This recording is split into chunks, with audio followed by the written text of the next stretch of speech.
Second Chronicles chapter 9, verse 1. And when the queen of Sheba heard of the fame of Solomon, she came to prove Solomon with hard questions at Jerusalem, with a very great company, and camels that bear spices, and gold in abundance, and precious stones. And when she was come to Solomon, she communed with him of all that was in her heart. And Solomon told her all her questions, and there was nothing hid from Solomon which he told her not. And when the queen of Sheba had seen the wisdom of Solomon, and the house that he had built, and the meat of his table, and the sitting of his servants, and the attendance of his ministers, and their apparel, his cupbearers also, and their apparel, and his ascent by which he went up into the house of the Lord, there was no more spirit in her. And she said to the king, It was a true report which I heard in mine own land of thine acts and of thy wisdom.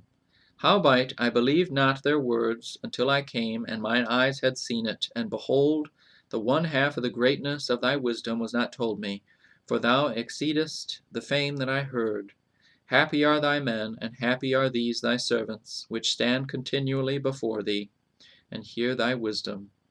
Blessed be the Lord thy God, which delighted in thee, to set thee on his throne, to be king for the Lord thy God, because thy God loved Israel, to establish them forever. Therefore made he thee king over them, to do judgment and justice. And she gave the king 120 talents of gold, and of spices great abundance, and precious stones, neither was there any such spice as the queen of Sheba gave Solomon. And the servants also of Huram, and the servants of Solomon, which brought gold from Ophir, brought algum trees, and precious stones. And the king made of the algum trees terraces to the house of the Lord, and to the king's palace, and harps and psalteries for singers, and there were none such seen before in the land of Judah. And King Solomon gave to the queen of Sheba all her desire, whatsoever she asked, beside that which she had brought unto the king. So she turned and went away to her own land, she and her servants. Now the weight of gold that came to Solomon in 1 year was 666 talents of gold, beside that which chapmen and merchants brought. And all the kings of Arabia and governors of the country brought gold and silver to Solomon. And King Solomon made 200 targets of beaten gold. 600 shekels of beaten gold went to one target. And 300 shields made he of beaten gold. 300 shekels of gold went to one shield. And the king put them in the house of the forest of Lebanon. Moreover, the king made a great throne of ivory, and overlaid it with pure gold.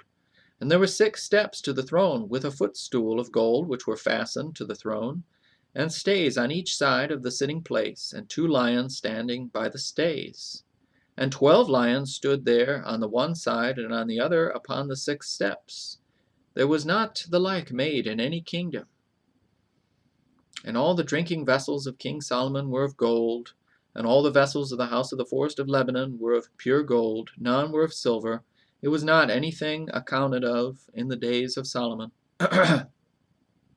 For the king's ships went to Tarshish with the servants of Huram. Every 3 years once came the ships of Tarshish, bringing gold and silver, ivory and apes and peacocks. And King Solomon passed all the kings of the earth in riches and wisdom. And all the kings of the earth sought the presence of Solomon to hear his wisdom that God had put in his heart. And they brought every man his present, vessels of silver, and vessels of gold, and raiment, harness, and spices, horses, and mules, a rate year by year.